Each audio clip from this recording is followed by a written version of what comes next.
Welcome to Mishal Education. Dear student, today our topic is chemical reaction or chemical change. This is second part of chapter number 2 chemical combination.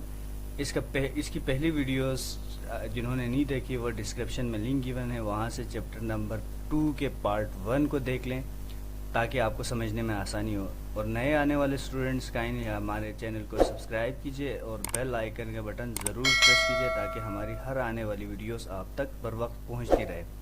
तो चलिए start करते हैं आज का lecture, chemical reaction और chemical changes.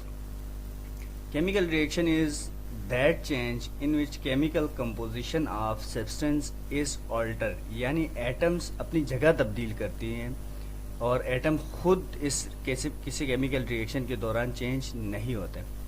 During a chemical reaction original substance produce one और more new substance. किसी भी केमिकल रिएक्शन के दौरान जो ओरिजिनल सब्सटेंस है वो एक या एक से ज़्यादा जो है न्यू सब्सटेंस बनाते हैं जो कि कम्प्लीटली प्रॉपर्टी उसकी डिफरेंट होती है। एग्जांपल गिवन है रस्टिंग ऑफ आयरन, यानी जो लोहे को जंग लगता है उसकी एग्जांपल दिया हुआ है। आयरन का फॉर्मूला है Fe, सिंबल है Fe, और ऑक्सीजन का सिंबल है O2।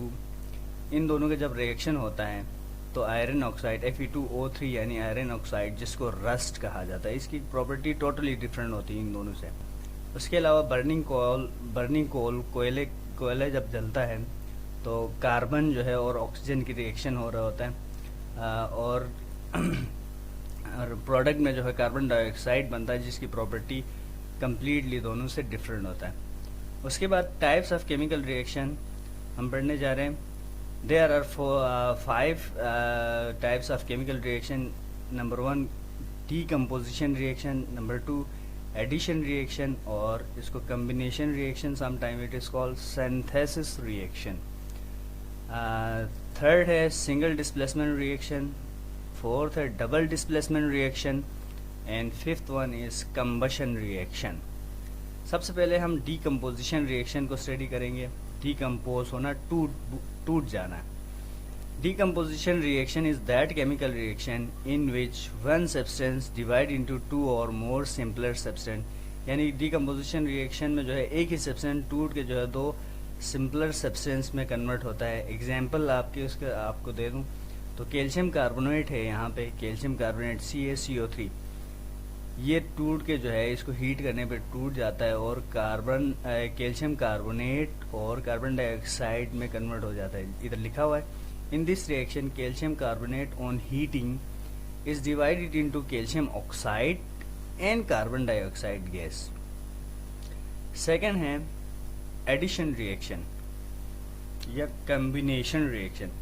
Addition reaction is that reaction in which 2 or more substance combine to form single substance। 2 या 2 से ज़्यादा जो है सब्सटेंस, सिंपल सब्सटेंस कंबाइन होके एक कॉम्प्लेक्स सब्सटेंस बना लेते हैं।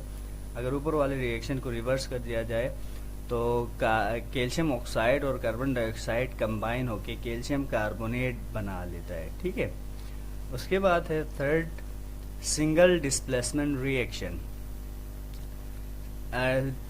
Displacement reaction is that reaction in which one atom or group of atom of a compound is replaced by another atom or group of atom, यानी एक atom या group of atom को दूसरा atom या group of atom जो है उसकी जगह तब्दील कर देती है, यानी उसको हटा के खुद उसकी जगह पे आ जाता है। जैसे कि जिंक एंड HCl, इसमें क्या है, हाइड्रोजन और क्लोरीन साथ है, HCl में जिंक अकेला है।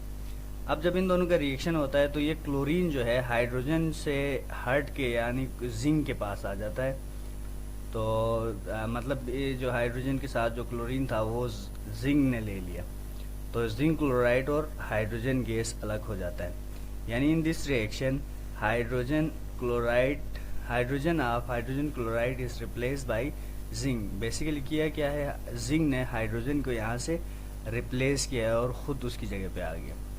इसी तरह double displacement reaction, in double displacement reaction 2 compound exchange there partners so that new compound is form, यानी 2 कंपाउंड्स अपने पार्टनर्स को एक्सचेंज करते हैं। एग्जाम्पल में यहाँ सोडियम क्लोराइड, सोडियम के साथ क्लोरीन लगा हुआ है, और सिल्वर नाइट्रेट सिल्वर नाइट्रेट में सिल्वर के साथ नाइट्रेट लगा हुआ है। जब इन दोनों का रिएक्शन होता है तो क्या होता है, सोडियम अपने साथ सिल्वर का नाइट्रेट ला के लगाता है। यहाँ पे नाइट्रेट के साथ सिल्वर है तो यहाँ पे सोडियम नाइट्रेट बन गया, और यहाँ सोडियम क्लोराइड था, सोडियम ने क्लोरीन को जो है दूसरे को दे दिया, और वो जो है सिल्वर क्लोराइड बन गया। यानी सोडियम और नाइट्रेट मिल गया और सिल्वर और क्लोरीन मिल गया, जिसकी वजह से सोडियम नाइट्रेट और सिल्वर क्लोराइड बना। ठीक है, पार्टनर एक्सचेंज हुए। उसके बाद फिफ्थ वन है combustion reaction. In combustion reaction substance react with oxygen या फ्री ऑक्सीजन और oxygen of air to produce heat energy and flame and carbon dioxide also, इधर मेंशन नहीं है। कंबशन रिएक्शन में क्या होता है, कोई भी सब्सटेंस ऑक्सीजन के साथ रिएक्ट हो जाता है और कार्बन डाइऑक्साइड और गैस बना लेता है। ठीक है, जलने के अमल को कंबशन रिएक्शन कहा जाता है और हीट एनर्जी रिलीज होती है। हमारा नेक्स्ट टॉपिक है, और next topic is chemical equation.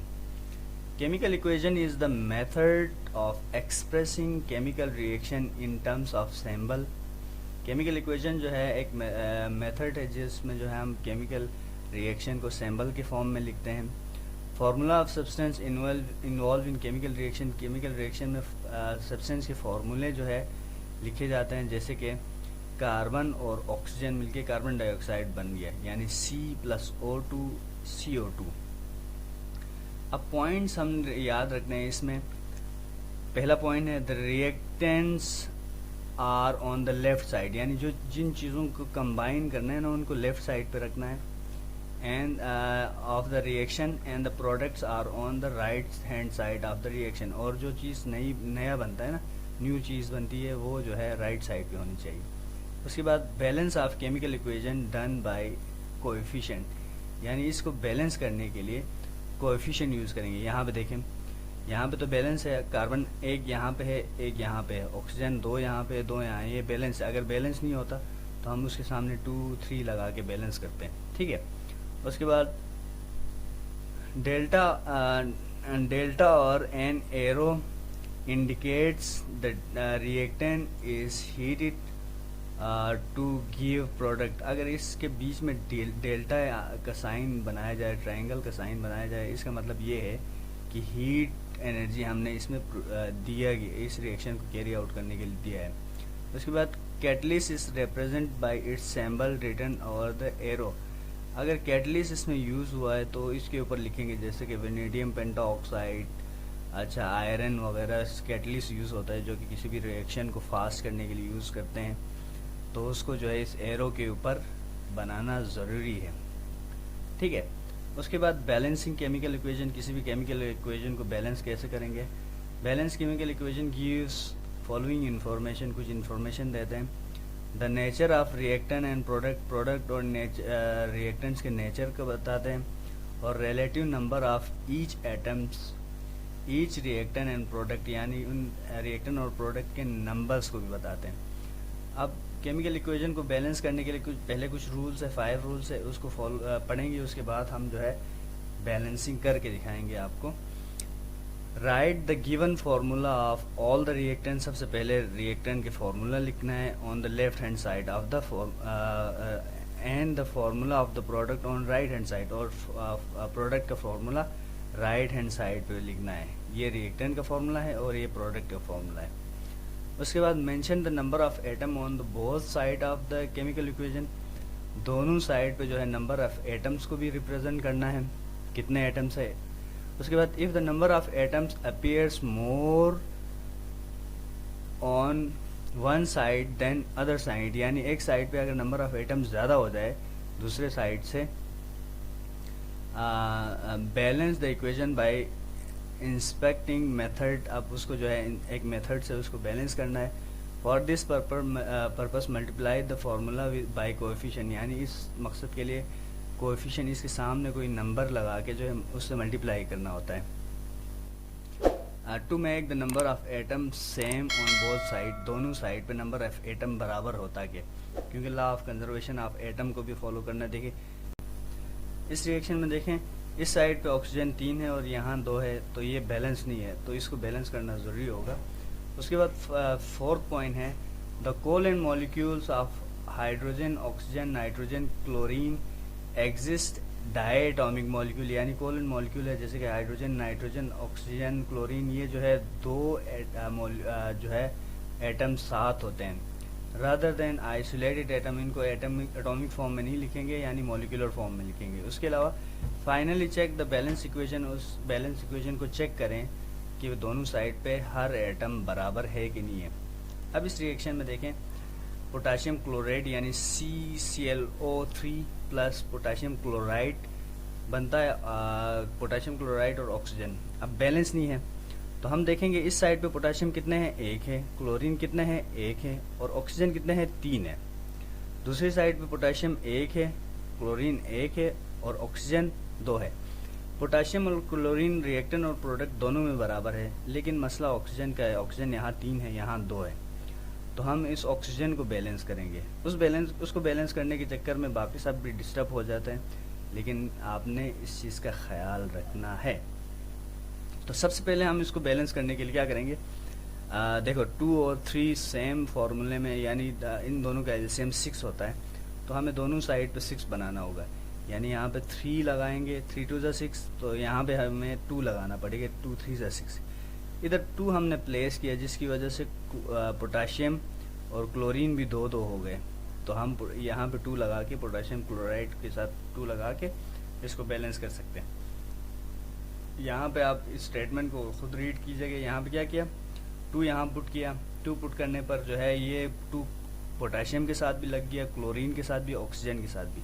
अब देखो ऑक्सीजन 3 2 ज़ा 6 हो गया, पोटाशियम 2, क्लोरीन 2, यहाँ पे पोटाशियम 1 है, क्लोरीन 1 है, ठीक है, और यहाँ पे ऑक्सीजन जो है 6 हो गया, यानी ऑक्सीजन बराबर हो गया, लेकिन पोटाशियम 2 हो गया, यहाँ पे क्लोरीन भी 2 हुआ है, ठीक है, यहाँ पे क्लोरीन 1 है। अब इसको बैलेंस करने के लिए हमें यहाँ पे भी 2 पुट करना पड़ेगा ताकि बैलेंस हो जाए। यहाँ पे नेक्स्ट स्टेप में किया हुआ है मैंने, यहाँ पे भी 2 पुट किया, जिसकी वजह से जो है यहाँ पे क्या हो रहा है, पोटाशियम 2 हो गया, इस साइड पे भी पोटाशियम 2 हो गया, क्लोरीन के साथ भी लगा हुआ है, ये क्लोरीन 1 1 नहीं है, ये क्लोरीन भी 2 है, और यहाँ पे भी क्लोरीन 2 है दोनों साइड पे, और ऑक्सीजन यहाँ पे 3 2 ज़ा 6 और यहाँ पे ऑक्सीजन 2 3 ज़ा 6 बराबर होगी। इस तरह balance chemical equation 2KClO3 arrow 2KCl plus 3O2, इसको हम ऐसे कह सकते हैं,